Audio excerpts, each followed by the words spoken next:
Good evening, everybody, and welcome once again to Syracuse Basketball Postgame, presented by Krause Health. My name is Brent Axe, and just like that, it's basketball season, folks. And what a start for Syracuse tonight at the Carrier Dome. No issues whatsoever with the Leopards of Lafayette as Syracuse opens the 2021-22 season with a roaring 97-63 win over Lafayette. And here we are once again on Syracuse Basketball Postgame. We're live on Facebook. We're live on YouTube as well, just in case you do miss the live postgame show. And we'll be here for a lot of the pre-ACC schedule. Not after every game, but there's a lot of big games on the pre-conference schedule. So we'll be here pretty frequently, and then after every game through the ACC. But if you do miss the show, we do post it on our Syracuse Orange Sports YouTube page. You can see it in my recap on syracuse.com, and we'll put it out on our social media channels as well. Boy, you couldn't ask for a better start if you're Syracuse. All five starters in double figures. The Orange shot well. They rebounded well. They distributed the ball. They shared the wealth. The mighty Patty Casey, the legend of Patty Casey, comes in the second half. The boy from Scranton, inspired to come to Syracuse by another guy from Scranton. You may have heard of him, Jerry McNamara, hits a three. John Bolajok, not so lucky in his a three-point attempt, a lighthearted moment at the Carrier Dome as John Bull wants the ball from outside. He shoots the ball from outside. He airballs from outside, and the crowd still loves it. So easy night for the Orange. This one counted, though. Syracuse, relatively easy wins over Pace and Lemoyne in exhibition play, but this one was for real, and Syracuse gets the 97-63 win. Welcome aboard to those of you in our comment section, like Lucas saying, what confidence in Joe Girard III. Let's go over some numbers here, and you guys are welcome to join in on the conversation in the comments. We'll highlight some of those, not only on this game, but it's the start of the season. So you got a lot on your mind as a Syracuse basketball fan about what is to come, what you're expecting, what you think of this team, the strengths, the weaknesses. And boy, you know who shot out of a cannon in this game? We're all wondering, how is Jimmy Boeheim going to contribute to the Syracuse basketball team? We know how Jim Boeheim has contributed. He's done a little. Buddy Boeheim has become one of the better players in the country, let alone three-point threats. Yeah, Jimmy Boeheim starts the game with 8 straight points. Jimmy Boeheim shoots 8 of 9 from the field, including a couple of three-pointers. He scores 18 points. He grabs 5 rebounds. Pretty decent debut as the Boeheim brothers debut for real on the court tonight. Buddy with 14 points on the night. He also adds, Buddy with 18 points on the night. He adds 3 of 9 from three-point range, 6 of 14 shooting. Buddy has said that he wants to add 4 rebounds a game this year. He got that.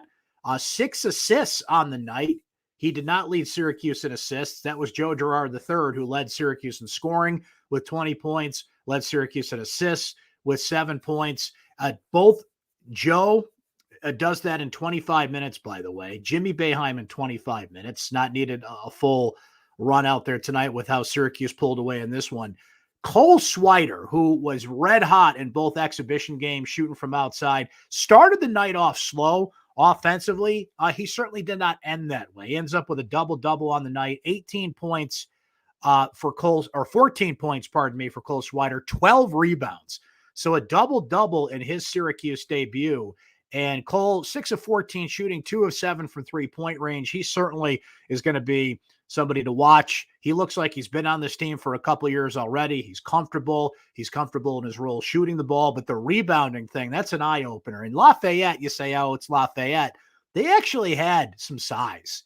This was a team that I thought would give Syracuse a little bit more of a push on the rebounding edge, but if Cole Swider can attack the boards, that's good news for Syracuse, something to watch there. Jesse Edwards, 11 points on the night for the Orange, just 2 rebounds for him, but all 5 starters got into double figures. Benny Williams in his Syracuse debut, his real Syracuse debut, if you will, 6 points on the night, 3 rebounds, had a couple of nice plays, a nice dunk. Shows he can drive, get inside, exciting player, going to be a change of pace guy off the bench for this team. Certainly somebody Syracuse fans are excited to see. Got a nice ovation when he came into the game for the first time with about 12 minutes to go for the Orange. So all told, pretty good start there. Just to give you some team stat perspective on this, Syracuse shot 54% from the field, 37 of 68. Lafayette held to a 34% night. They did hit 12 three-pointers on the night, but 12 of 41, that's 29%. Syracuse, a flat 50% from distance, 13 of 26. That'll do. Syracuse out-rebounds Lafayette 48-30, and that's something that I want to mention here because Syracuse, now you're messing around with lineups, it's exhibition play, right? But they only out-rebounded Pace by 3. They out-rebounded Lemoyne 40-32, but Lemoyne led Syracuse at halftime of that game 21-17. And this is a Syracuse team that is ranked in the 300s the past few years in rebounding. So rebounding is going to be something to watch.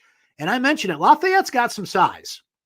This is not a smaller Division II team that Syracuse was facing. For the Orange to dominate the boards like that, to get Cole Swider on the board like that is going to be key. It's going to be something to watch on how Syracuse rebounds the ball this year. Look, we know they're going to shoot threes. Between Joe Girard, Buddy Boeheim, Cole Swider, Jimmy Boeheim, this team's going to shoot threes. We know what this team can do offensively. We know what they're going to do in terms of defense. It's just a matter of getting everybody on the same page. But this is one of the most experienced teams that Syracuse has had in years, right? 15 years to be exact, since that 2004-05 team that went to the NCAA tournament and promptly lost to Vermont in Worcester, Massachusetts. And, let's not relive that one, Syracuse fans, right? But I'll tell you what, this is a team that is going to be fun to watch. It's going to be high octane. It's going to be almost like what the football team wants to do. Orange is the new fast. They're going to have to overcome some weaknesses when they play better teams. But I think Syracuse has a good start here because you get this game, you get Drexel, a team you should handle on Sunday, then you get Colgate. Before you go to the battle for Atlantis, where you're going to play VCU, not an easy game. Potentially going to play the defending national champion in Baylor. Potentially going to play maybe a Michigan State or a UConn if you get down the road. And Syracuse typically does well in these pre-conference tournaments. I think that experience and that outside shooting is really going to help them play well in the Bahamas. They come back from the Bahamas and they get Indiana in the ACC Big Ten Challenge just 4 days later. And that's a stretch where you play Indiana, Villanova, Florida State, and Georgetown in a row. So it's going to get hot under the feet of the Orange pretty quick. They've got an opportunity to pick up some big pre-conference wins, impress the committee, get those quad one wins in their back pocket before they get into conference play. Remember, they wedge in a couple ACC games before you even get to the full ACC schedule on New Year's Day. Or actually, I think they play one before New Year's Day. They play Virginia on New Year's Day at the Dome. I believe they play, I think it's Georgia Tech late in December, but there's a couple of ACC games wedged in, even in the midst of all those pre-conference games. So the Orange are going to need a few like this where they get comfortable, they get in the flow, who's doing what, right? And I think Brandon says it well here. Syracuse looked good, just need to rebound a little better. I'm glad Cole came around as he did not start the game so hot. Jeremy noting that Donna DeTota said they won't shoot 50% from the three again. She might be right about that. It's hard to shoot 50% from the three. If you're shooting 40, 41%, you'll take that every time. 50% against a team like this, you could see, but not something we're going to see often, right? As Bob notes here, a few more scorers, and Jesse Edwards is going to be key in this one for this team.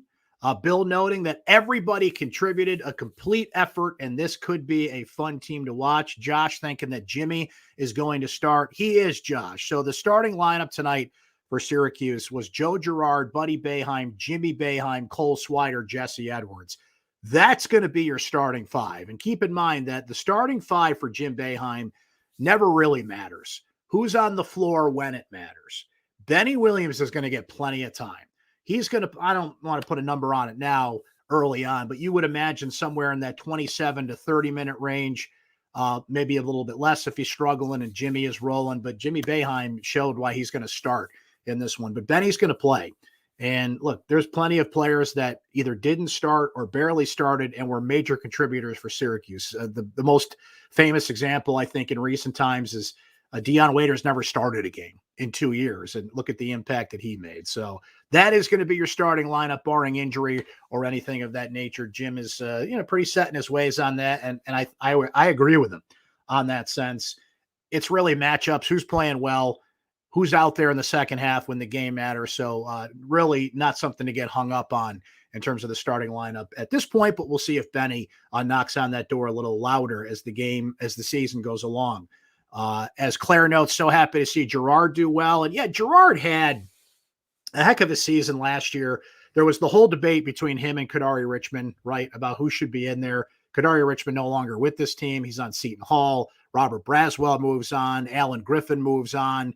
Quincy Guerrier moves on. This is, almost a completely different team from the one that played Houston in the Sweet 16, an experienced team, but some new faces in there. But as we mentioned, Cole Swider looks like he's been on this team for years. Jimmy Boeheim, by osmosis, comes to Syracuse and knows exactly what to do, but he's an experienced player. 4-year starter at Cornell, right? Cornell didn't play last year because the Ivy League didn't play, but he's got a lot of experience. Symir Torrance, who got some run out there for the Orange tonight, the Syracuse native, he played at Marquette, right? So you're not just bringing in transfers and hoping they're good players, hoping they contribute. These are all players that have played, that have experience, know the ins and outs of college basketball. And as noted, this is one of the most experienced teams Syracuse has had in 15 years, to be exact. And you got a guy like Barama Sidibe, who right now is hurt.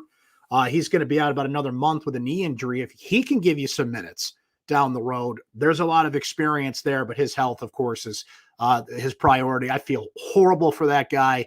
Comes back, 5th year, uses the COVID year, and I think could have been a real contributor to this team. When he's healthy, he's great around the basket. He had a real run there, not the end of last year, the year before that, where his last 10 games were fantastic, and it looked like he was starting to come around, but he's just been bothered by knee injuries, and both knees, as a matter of fact. So you don't want to push it. You want to be safe with him, but if he does come back, give Syracuse some depth at that position.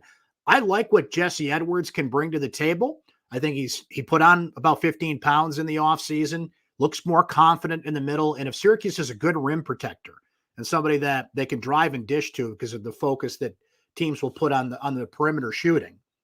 But think about this for a minute. Like, how many teams, and we talked about some of those pre-conference games that Syracuse plays, the Indianas, Villanovas, Georgetowns, the world, Baylor, if they play them, there's a good list there.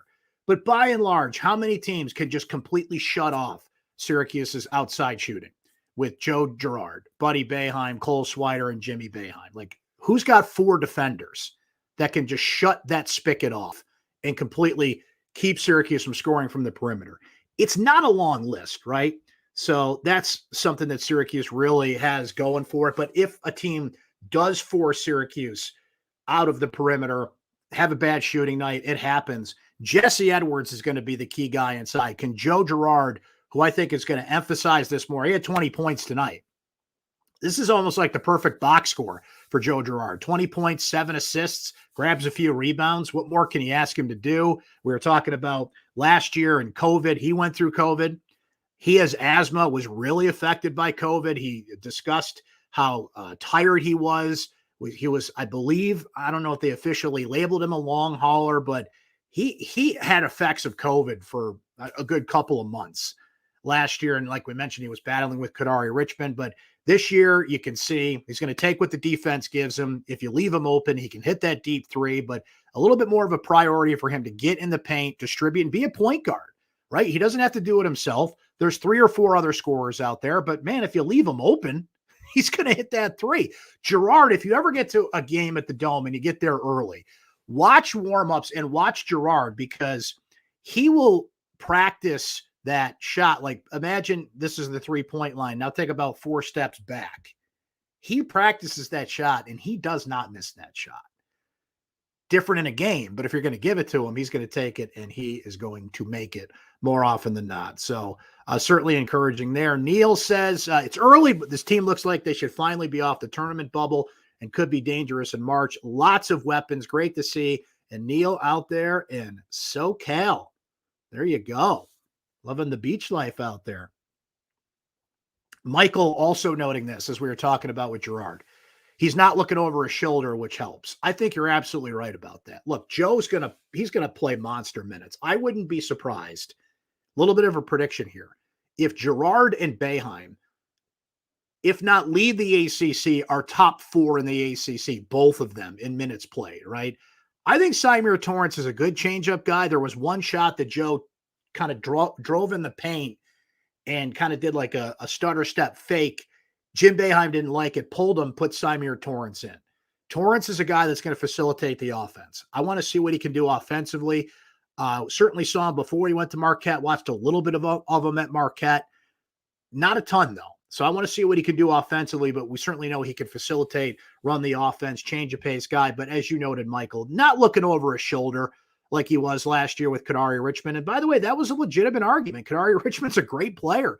Took up a lot of space at the top of the zone, led the ACC in steals at one point, ended up in the top 3 in the ACC in steals. No, Girard was 8th in the ACC in steals. But, I mean, if you're asking me who's the better player, Kadari Richmond. But Joe has the deep shot, the ability to run the offense, leadership, guts, grit, intangibles.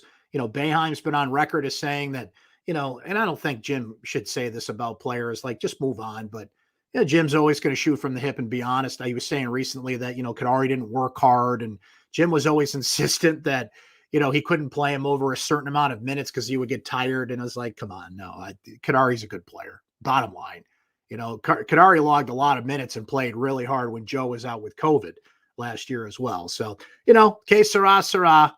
Kadari's gone, but point being, as Michael noted, he's not looking over his shoulder. So that's an important thing for him at this point. Josh thinks this is a team that could crack the top 25. Wouldn't be surprised, particularly because Syracuse is on your TV a lot early in the season. Battle for Atlantis, going to get some TV exposure there. It's Thanksgiving week. Everybody's looking to do anything else but hang out with your relatives all the time, right? After a couple of days, like, okay, can we watch some hoops or something?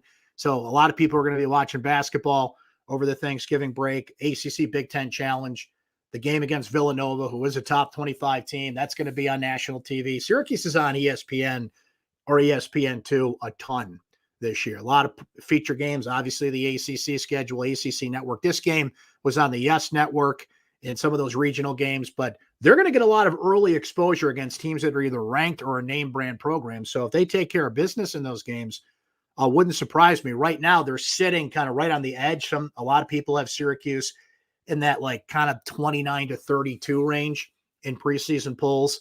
So something to keep an eye on there, certainly if they keep this up. Derek notes here that Cole Swider, a great fit with his length on defense and his ability to create offense as a team player and on his own. I'm just so impressed with how Cole looks like he belongs. There was a great thing I don't know if you guys saw this. Syracuse did a great video feature on syracuse.com where it's kind of like a behind the scenes, almost like a Hard Knocks type thing. It was called Storied, and it's up now. You can watch the episodes. And in the last episode, they kind of followed Syracuse through training camp, if you will, before the season started. And there was a clip in there from Cole Swider's mother, who think how fast this went. Okay, Syracuse ends the season losing to Houston in the Sweet 16. That Monday, I am interviewing Jim Boeheim on the radio. And while we're having this conversation, 2 players enter the transfer portal, like as we're speaking, right? That week was crazy. Within that week, Cole Swider and Symir Torrence, I believe within that week, not too long after that, it came fast and furious, are committed to Syracuse because Kadari Richmond enters the portal. Robert Braswell enters the portal. Quincy Guerrier later leaves the team, not right away, but eventually gets in the portal and ends up at Oregon. Alan Griffin decides to move on and pursue a pro career. Marek Dolzhai, we knew, was moving on, right? But the transfer portal moves so fast. But even in the craziness, and remember, nobody had seen it. This was the first time the portal was being utilized in the way that it was, that players had immediate eligibility. And Cole Swider was a player that was recruited by Syracuse, pretty much came down to Syracuse or Villanova. So when he went in the portal and the process was going, his mother, Kelly, had a comment in that video that was basically like when Syracuse reached out, and they reached out right away when the portal opened up after the season. She mentioned how there was like a sense of relief. Like he knew that's where he belonged, where he could go. Swider was a 40% three-point shooter at Villanova. He just couldn't, get in. He was, I think, their third leading 3-point shooter. Just the way that Jay Wright recruited and the rotations and the way it panned out, just not the role he envisioned himself having there at Nova, which is why the transfer portal is a good thing. And I'm glad it's out there, as much as it stings to lose some of the players we mentioned and maybe some down the road that Syracuse could lose. But all told there, Derek, he is a good fit. He's comfortable. He knows where to be. They're giving him the green light to shoot. And look at tonight as an example. Doesn't start the game well in terms of offense, but he's grinding, he's rebounding, he's contributing in some way. And then that guy went on a heater in the second half, had a 1 point, a 3-point shot, a dunk, a hook shot, showing his versatility. And we, as Brian notes here, we may have to change his name to Cole Swagger, right? He's a pretty confident player and a confident kid out there. So can't ask for a better start than that, right? As Blake notes here, Syracuse is going to look good in the early tournaments. Team plays well together. They didn't get back on defense today as well as they should have. You know, there was a funny moment. Now, you think Jim Boeheim takes it easy on Buddy Boeheim. Wait till they watch film. There was a sequence there on back-to-back possessions in the first half. When Buddy didn't get back on defense, he was actually celebrating. And Lafayette kind of blew right by him and scored. Yeah, wait till Jim sees that. I knew when I was a kid, I don't know about you guys, but when I heard my middle name, okay, you know, you're off somewhere outside or, you know, in a different room. And when my mother said my middle name, I knew I was in trouble. So I wonder if Buddy's going to hear his middle name, Jackson Thomas Boeheim. You get over here right now when they watch that film. And Buddy, you know, still looking pretty good, but they did have to get back on defense sometimes. Defense is going to come where they got to be in the rotations. You know, you can always make up for that by just moving. The best thing to do in the zone, even if you're unsure of what's going on or you get beat, just move. Just move, know where you got to be, cover your space, and that'll always make up for those lapses on defense there. We brought up the John Bullock Jock point. This is the funny moment in the first half. He gets the ball in the 3-point line, basically demands the ball, and Lafayette's not covering him. And why would they, right? Takes a 3, airballs the 3, crowd loves it, right? We mentioned Patty Casey gets in, shoots a 3 late in the game. So that's what it was like at the Dome tonight. Just a fun-loving game, up and down the floor. Syracuse never threatened. Jimmy Boeheim scores the first 8 points of the game. Buddy follows that up. I think he had 11 straight points at one point. So as good of a game as it gets, and this one counts. The practice games where Syracuse looked good against Lemoyne obviously don't count in pace. This one's in the books, and Syracuse is 1-0. Jim with a question here. How sure are you that Benny will not start? I'm pretty sure about that. Unless Benny just completely outperforms Jimmy at some point, he might lap him, but Jim Boeheim, there's so many Boeheims, we got to clarify who we're talking about here. Jim Boeheim, we know, pretty stubborn with that lineup unless there's an injury of some sort. So I don't think Benny's going to start, but Benny is certainly going to play. I'm not concerned about that at all. Matt says, missed the start. Glad to watch Syracuse basketball again this year. A lot of fans are certainly going to be glad to be back in the Dome like they were tonight because they could not go to the games last year at all. Those empty buildings, really weird for sure. So good to hear fans back in the building. Ronnie says Syracuse more athletic than I thought. Cole is a great add to the team. Brian says 13 threes right on the over-under. There you go, Brian.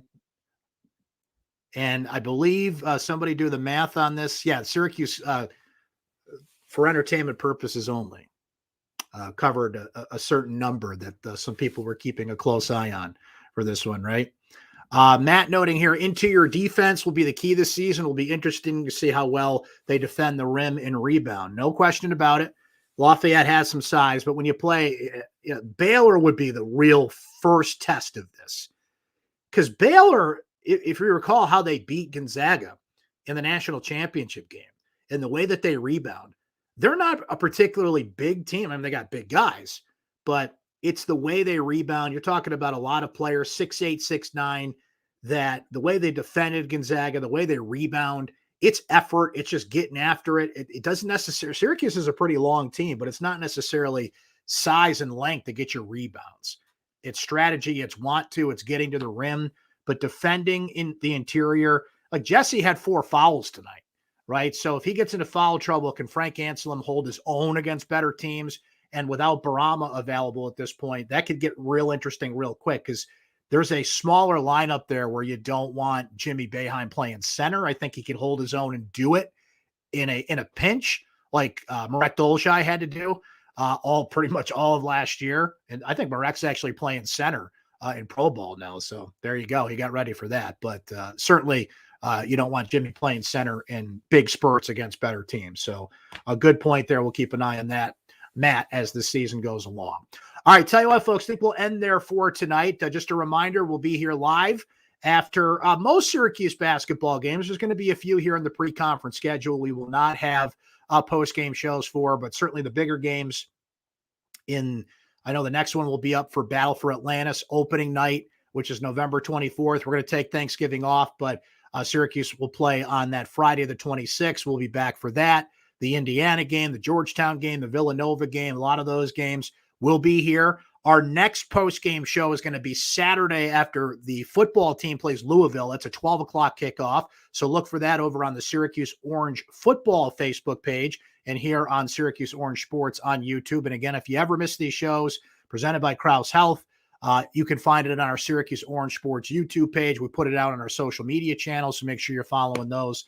And you can always watch the replay of our post-game shows presented by Krause Health. Thanks to you for hanging out. Hope you have a terrific rest of your week, and we'll see how Syracuse does when they get back at it. Their next game for basketball, Sunday against Drexel. Before that, Syracuse football against Louisville Saturday. So a busy weekend of Orange sports up ahead. Have a great rest of your night. Thanks for watching, everybody. We'll talk to you next time.